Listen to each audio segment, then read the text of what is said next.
Hi, everyone. Welcome to the show. I'm JJFLIZANES, your host, and thank you for downloading today's episode. We're going to talk about using amino acids to regulate blood sugar. And I have with me today Björn Öste. He's a very accomplished businessman. He's an industrial engineer, and he's the CEO and co-founder of Good Idea, Inc. He also co-founded Oatly, the Swedish oat drink company, with skyrocketing sales in the U.S. market. After working more than 20 years with sales, marketing, and strategy development in the software business, Björn did a successful exit and started a new career as a serial entrepreneur. Björn believes strongly in the potential of smart foods, both as a means of changing people's lives in a healthy direction and as a way of building a successful business. In addition to Oatly and Good Idea, Inc., he is today involved in a number of promising smart food ventures through his partly owned Swedish food and biotech company, Aventure AB. One of the things we didn't talk about in this episode that didn't get mentioned that I want you to keep in mind is that if you are interested by the end in ordering any of the Good Idea drinks, which I would recommend that you do, you can get 30% off your first purchase to try any Good Idea product on Amazon using the code #30 JJFLIZANES, and that's all in caps. And I haven't tried it yet because I still have 2 cases left, although we talked about a third flavor that I don't have and I'd like to try, so I will be trying that as well. So 30% off your first purchase of any Good Idea product on Amazon. Use the code #30 JJFLIZANES, all in caps. I hope you enjoyed today's show. Welcome to the show, Björn. JJ, it's great to be here. This is a long time coming. You and I've crossed paths for a while in different ways and in different reasons. And one of the things that I want to talk about today with you, as the title of the show would indicate, is blood sugar management. Definitely on a health concern, that is something that everyone's pretty focused on through whether it be a low carb diet, a low sugar diet, sugar replacements, being sugar free. It's a hot topic. And I know what you have to offer us is something that doesn't even need any of those conversations. Yeah. I mean, it does and it doesn't, but having an alternative to managing your blood sugar is really important. And, but you and I met because of my pursuit of creating a product in the food space, and one of your first products being Oatly. So for those of you that are dairy-free or vegan, Björn is part of the team that created Oatly. Oatly is a oat-based milk. It is vegan.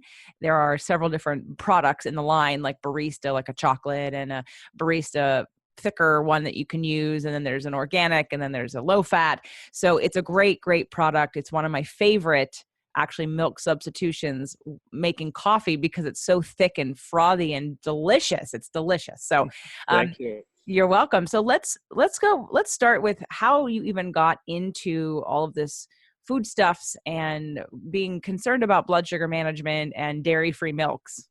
What's the story? Yeah. Yes, it's a very logical, simple evolution. It started with me building a company in computer security. And as everybody would realize and agree with, when you've done computer security for a while, it's very logical to move on to oat milk-based products. It's really what happened, and it was in some sense an epiphany for me when I one day realized that computer security was not necessarily the coolest thing on the planet. And that was when I walked into a food show in London where my brother, who's a professor in food chemistry, had just launched his first attempt to make milk from oats. And when you have people at the trade floor come in and eat your product, or in this case, drink it, in the software industry, we learned earlier that when people found something in your software that they didn't like, you could always say, oh, we'll take care of that in the next release, or we have, that's a bug we're fixing. It doesn't quite work that way in the food industry, right? It's sort of like an immediate, either they like it or not. You can't come back and say, oh, we'll fix that bug later. Anyway, so I did a stint in the software industry, was fortunate enough to build a company that we managed to sell with and generate some income that I then could start to invest. And as I indicated, my brother, a professor of food chemistry, was playing around with the alternatives to milk. When he was a young student, his professor at that time discovered lacto-intolerance, and first to describe what that was. It wasn't understood up until the late 1960s, early 1970s, that some people, adults, could drink milk and most adults could not. But now we knew. So academically, he was intrigued and grew up in an academic environment where there were a lot of issues with milk that they tried to fix.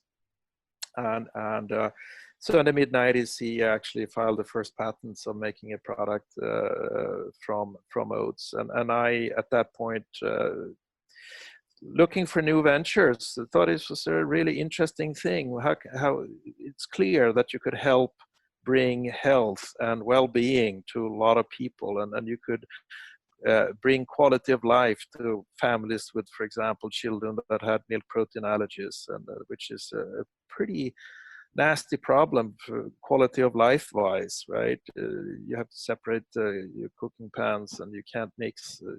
You basically have to exclude all dairy products from your kitchen.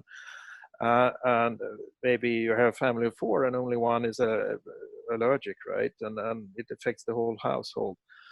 So that's where it started. Like, here's a cool, better product. And what intrigued me, I think, was very early that this product, it was so good, it tasted great, and it was just a fascinating thing. But we were in Sweden that has, I think, top 10 in the world when it comes to dairy consumption, and one of the lowest prevalences of lactose intolerance on the planet. So not quite a fertile ground for a non-dairy product, right? Which, as a marketeer, is of course an excellent challenge. If you can make it there, you can make it anywhere kind of attitude, right? So focus on taste, on usability was very important. We did some trials. We didn't quite know what to do, but in 2001 we decided to go all in on a consumer brand and launched Oatly. And we launched with ice creams and creams and milks already from the get-go. And today, Oatly in Europe has, I think, probably about 80 different products. We feel, half the dairy case in most supermarkets now are full of Oatly products in all different ranges, from sour creams to yogurts, to creamers, to milks, flavored milks, ready-to-go drinks, etc., etc., etc. So what you've seen in the US so far is just a very small part of what we can actually offer. And I think consumers in this country should be prepared for a lot of cool new products from Oatly soon. I'm ready. I'm like, what? You have all these other things? I'm the connoisseur of all of this. I'm the first time I see something new, I'm trying it and assessing it and sharing it. So please, I want to be one of the first to get one of these packages, and we can even video it on the show. Absolutely. Well, there will be something new coming, and it will start in your neighborhood down in LA this summer. And I won't tell any more than that, because I'm not allowed to, but we can leave it at that for now. But it'll be exciting, it'll be good, it'll be great, it'll be fun. So I think what's key here to talk, lead into the health aspects and what I'm doing today is that, so my brother, professor, food chemistry, really good at working in groups and attracting other scientists. And although oat milk at the surface may look like a very simple product in some sense, right? It's just oats and water, the core ingredients, and then and it behaves like a milk and looks like a milk and whatnot. But to get there was actually quite a engineering feat, with pulling in experts in all kinds of disciplines, enzymatic processing, proteins, even we had some medical experts, because one of the key defining features of Oatly from day one was to maintain the oats' natural ability to lower cholesterol, the LDL, the bad cholesterol. And Oatly is in fact extremely potent and good at lowering cholesterol. And it has even been proven in a number of clinical studies that we conducted very early on. So we built a science team around the product here that not only sort of food scientists, but medical expertise. And over the years, we've expanded on that R&D capability. In the mid 2000s, we took the whole R&D group out of Oatly and built a separate organization that my brother and I still maintain and control today. It's a company called Aventure, and in there we invent stuff. And it's all sort of related, of course, to our core expertise, which is enzymatic processing of oats ultimately, but it has led to a bunch of other stuff. And oats, there are many exciting health properties inherently coming with oats. Blood sugar regulation is a very exciting area where we're doing a lot of research. There are other areas. There are a lot of compounds within the oats that have really exciting opportunities that we're studying, or antioxidants, you name it, right? The lipids, really interesting stuff. So a lot to dig deeper into. And of course, when you work with that, at times you come up with things that may not necessarily include oats, and then you end up in the situation, well, it's related to our processing knowledge, our medical health property expertise, but what do we do with it? And one of those inventions that originated out of a research team of Lund University called the Anti-Diabetic Food Center, where they were looking at food and diabetes and the issues there. One of those inventions from this particular group was the discovery of the effects of certain amino acids in a certain mix, and how they help trigger what the experts would call an early insulin release. And the notion that amino acids in liquid form are extremely rapidly absorbed by the body. So rapid absorption trigger early insulin release. That's really helpful when you eat carbs, and when the carbs lead to an increase in blood sugar, blood glucose. If you've primed your system, you get a much faster processing of it. And this led to something that we felt that was a really good idea to provide a product that do something like that. And last year we actually launched a product called just that, Good Idea, here in the US. It's a sparkling flavored water with amino acids and actually chromium as well. And those combine to give you a fantastic blood sugar curve with your meal, a much lower spike uptake of blood sugar, a quick uptake of blood sugar. If you have a quick blood take of blood sugar, which is caused by carbohydrates like sugars, you always will get a quick crash too, and the crash will make you feel tired and result in sugar cravings. We all know how you feel at 1 o'clock after lunch, right? It depends on what you eat. Yeah. If you're having carbohydrates, then yes, you're going to feel sleepy.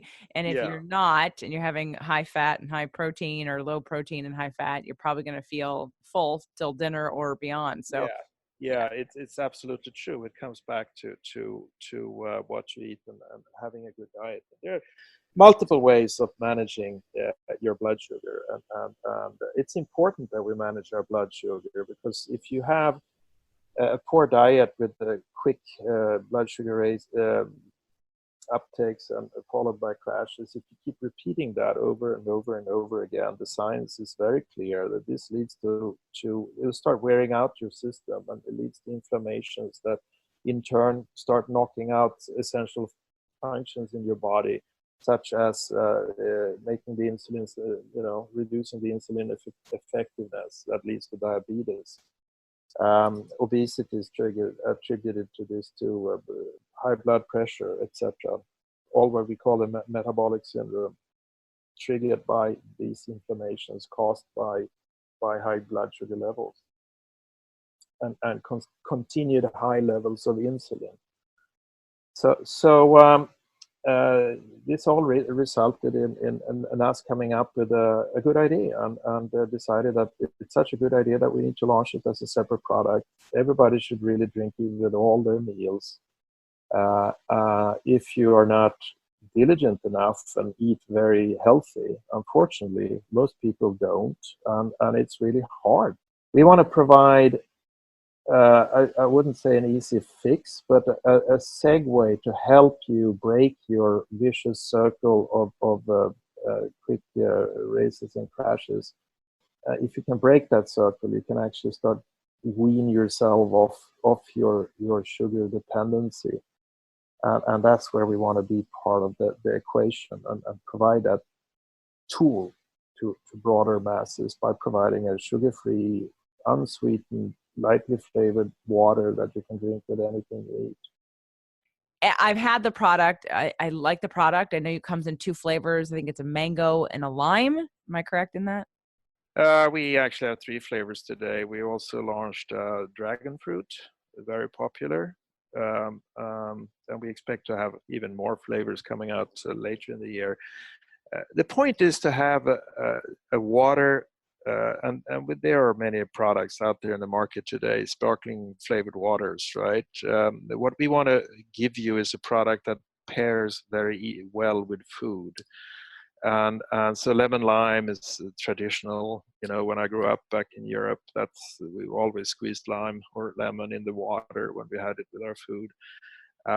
Works really well with fish dishes, whatnot, and so we don't want to overpower your palate with strong flavors. So lightly flavored, lightly sparkling, but have a natural sweetness from the flavor from the fruits and berries.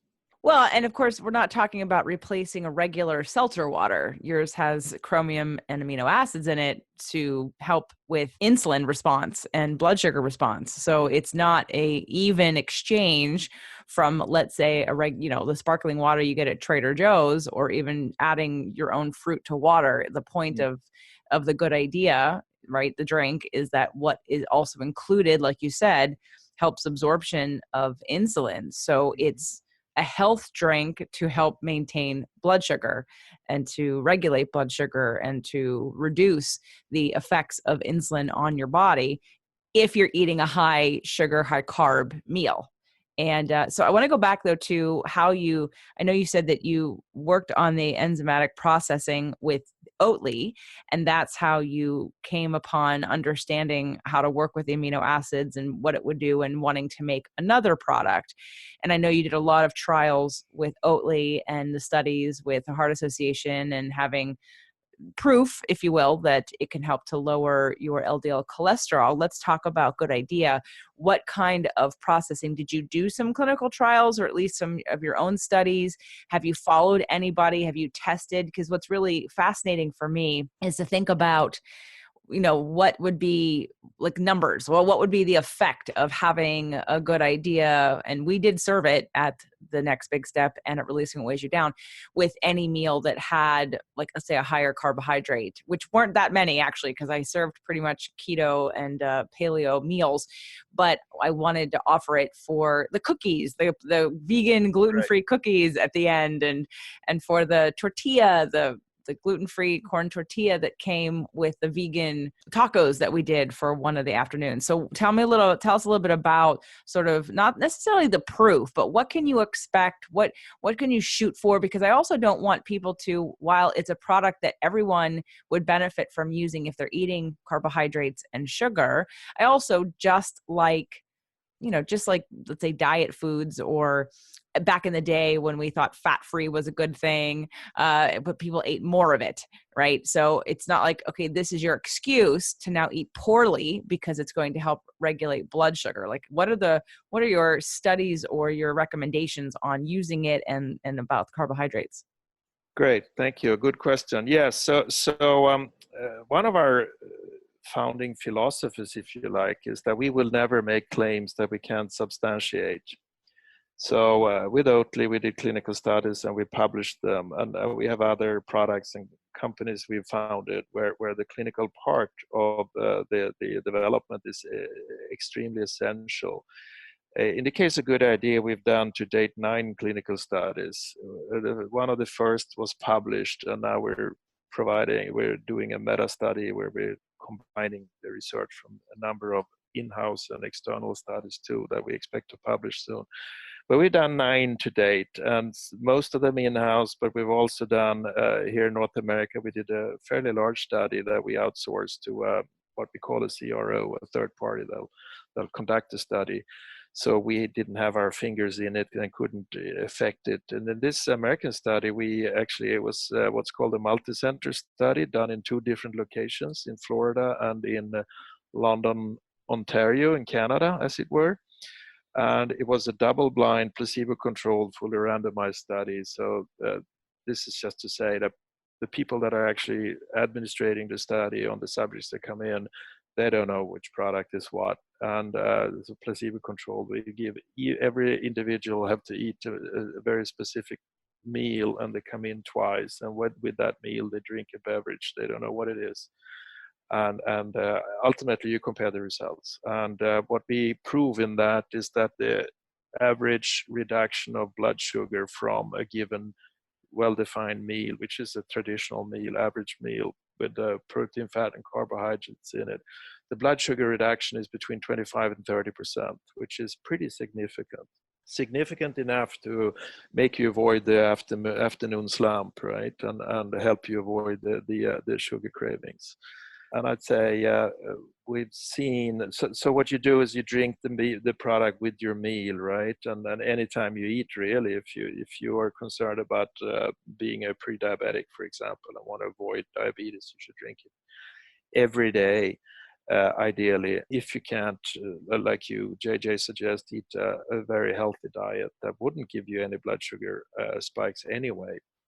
We have diabetics that we never done any clinical work on diabetics, but we have a lot of diabetics that come back to us anecdotally and refer how this helps them, of course, with their blood sugar management, which we're happy to hear, right? But again, we wouldn't recommend any diabetic to try anything, or absolutely not stop with their medication or anything of that nature. They should really consult their physicians. But that's what we hear. We were just down in Austin at the Paleo FX conference, where keto and paleo coaches from all over the planet converge, and others too, for that matter. The whole biohacking area is a very fascinating field, I think, where people are looking at supplements and technology to improve their health. I love the expression biohacking. Makes me think of hacking IKEA furniture for some reason, but that's a very different thing. Very.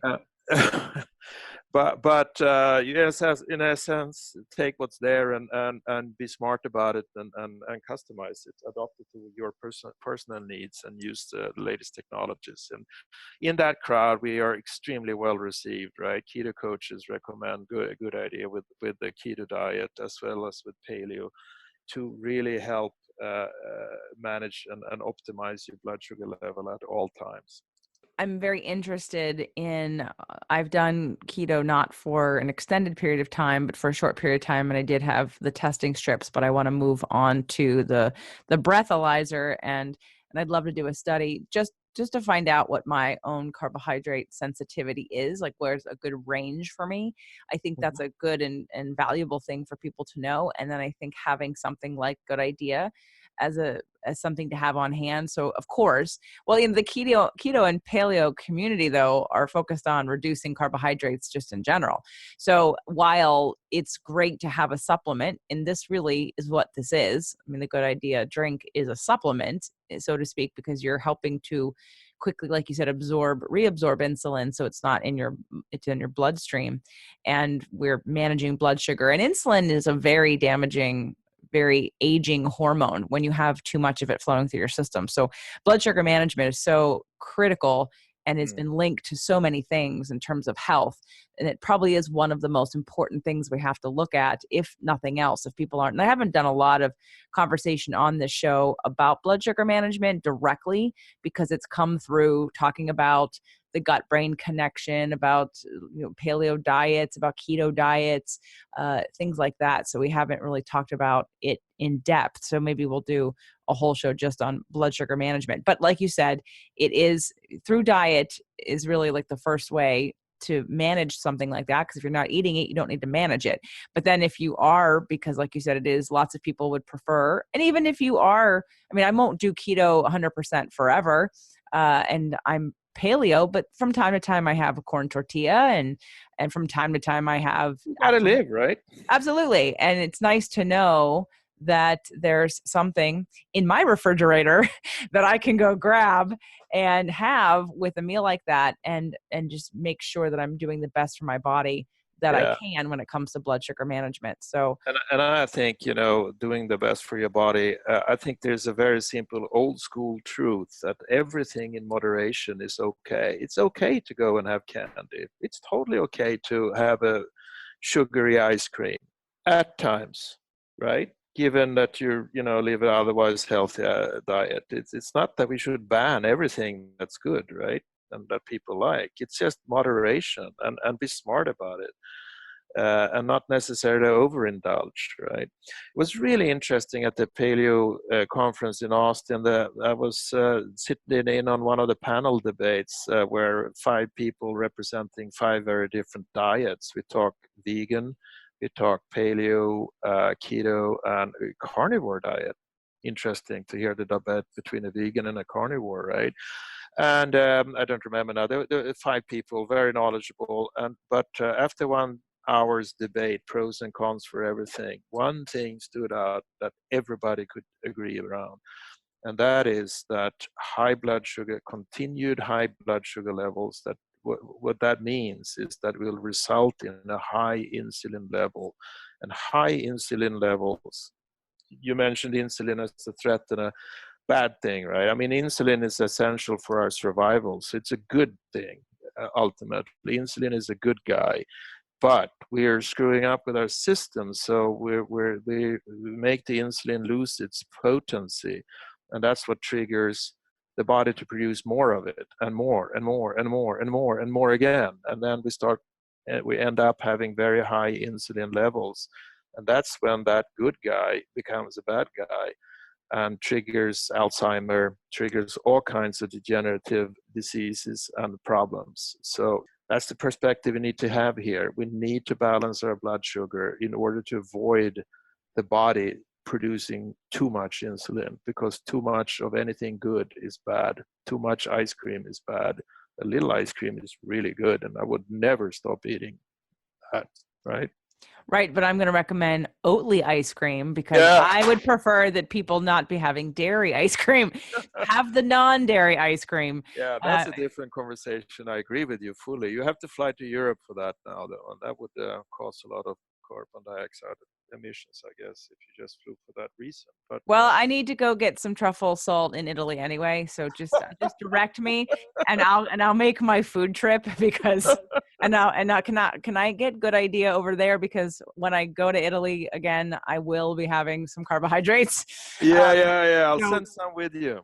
okay, good, because there are times that, especially like when you're in Italy, there'll be things that I'll eat that aren't normal. Although when I was there last time, I realized I could have been gluten-free. There were plenty of places that offered gluten-free pasta. I thought, okay, well, I guess it's possible. Now, I don't know about the dairy-free part, but because there's so much milk and there's so much, I didn't Yeah. see a lot of dairy-free options, but I would Well, love. Oatly is pretty prevalent in Europe. It's number 2 in Europe in non-dairy today. It's much bigger there than it is in the US at this point. But so you can find you'll be safe. Yeah, it's going to Italy and eating gluten-free pasta is kind of, well, when you come to paradise and can't eat these forbidden fruits, right? Well, you just accept the consequences. I knew I'd be puffy for 2 weeks when I got back. I came back and returned right back to my normal diet and habits. So I'm agreeing with you that we want to live, but there are also things that we can do to help the effects of some of the things that we eat that we decide are worth it, even though there may be some negative effects. And I'm a believer of that here too. Like you Right. mentioned, the enzymatic processing. I mean, enzymes in general, I think we don't use enough enzymes to help our own digestion normally here. And that between that and some probiotics would be a great way for people to prepare their gut to help them break down their foods, to help them absorb their foods. And you know what the most important thing is? It's dietary fiber. I firm believer that, I mean, microbiota, yes, we need more microbes in our gut, but it's not necessarily eating more microbes that's important. It's actually feeding the ones and creating an environment in your belly that allows the healthy microbes grow. And science is very clear on this. It was just actually, I think it was in Lancet, our big Harvard study was just published where they looked at the food that causes most death in the US population today. Number one culprit of causing death because we eat too much of it or eat it the wrong way. Do you know what that is? It's not sugar. It's not sugar, it's salt. Mm. And the number two reason from a diet perspective of why we die because of malnutrition or whatever is that we do not get enough dietary fiber.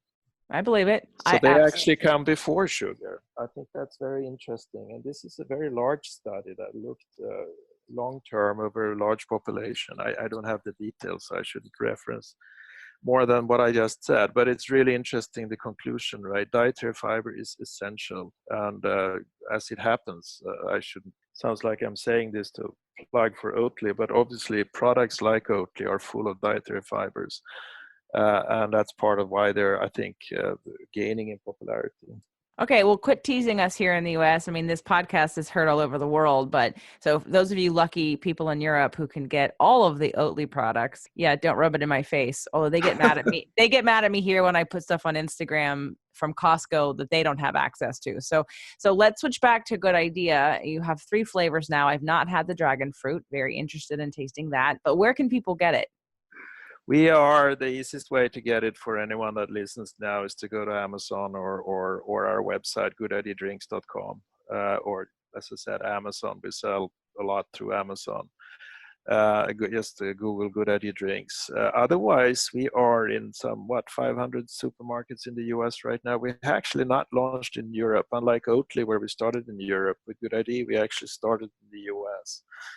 But you can buy us in, if you're in Texas, you can go to the Central Market. It's an excellent chain of fantastic supermarkets down there. We are on shelf with Hy-Vee. If you're in the Midwest, 250 Hy-Vee stores. We are on shelf with Fresh Thyme, also in the Midwest. We have a lot of customers in the Midwest, and I think there's a natural reason for that. You think? There's a lot of corn eaters, a lot of wheat and corn eaters in the Midwest. A lot of carbs being consumed there, yeah.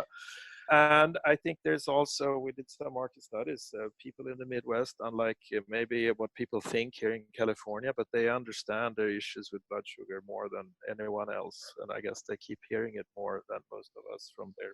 Well, there might be more diabetics is why. Yeah, so I mean, that exactly right. That is exactly right. So we have, as I said, a bunch of independent health food stores as well. California, Utah, Midwest. We are unfortunately not on shelf in the Eastern US yet, but it will happen. Great. Okay, so I would recommend everyone go to Amazon and type in Good Idea and get yourself some Good Idea. I prefer it chilled.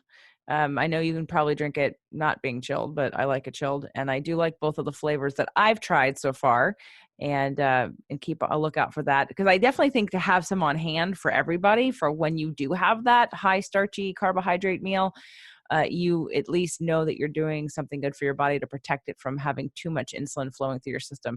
Like you said, yes, insulin is a hormone and all of our hormones have a function. The problem is that we, like you said, just like with adrenal fatigue, adrenal glands are there to help us survive. The problem is we all live as if we're going to die all the time. So we are constantly pumping adrenaline into our systems unnecessarily. And then we have adrenal fatigue and can't re-up and reformulate and balance our hormones because of our stress levels. So same thing with the sugar and the insulin. Yes, it definitely has a point, but we also came from cavemen that didn't eat bread like we do, and pasta and carbohydrates at the same rate, and sugar and processed sugar. So it's just a great balance that everyone would benefit from, grabbing a case of it and having it on hand. So that way, and it tastes good. So, I mean, if you drink seltzer water already with fruit in it or any kind of fruit flavored anything, switching it out won't be a big deal. And at least this is a supplement and a health food that actually has a benefit versus just tasting good and replacing something with sugar in it. So any last comments or recommendations, Bjorn? Oh, I can go on forever, but just to what you just said here, I mean, our hope is, of course, that people that today drink sodas will switch to our product. That would be a tremendous improvement. First of all, you don't get the 25 plus 28, 30 grams of sugar that you have in the soda in the first place, and then, of course, it will make the whole meal infinitely more healthy for you. So hopefully, with our fruit flavors, we see now a lot of children, in particular, teenage girls, seems to love our product. They switch gladly over from sodas. So I'd love to see more of that. Stop the sugar soda drinking and switch to Good Idea.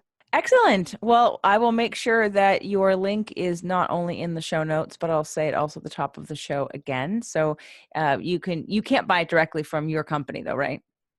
You can buy from our website too. Yes, www.goodideadrinks.com. We have a shop there. Perfect. Great. There's another product that I found recently that I'm in love with, and it's not a drink, and I can't get it. They're only wholesalers, and so I can't get it from them. And all of the stores on their website that say they carry it do not carry it right now. So I'm freaking out. So I'm so glad that you sell it direct to customer.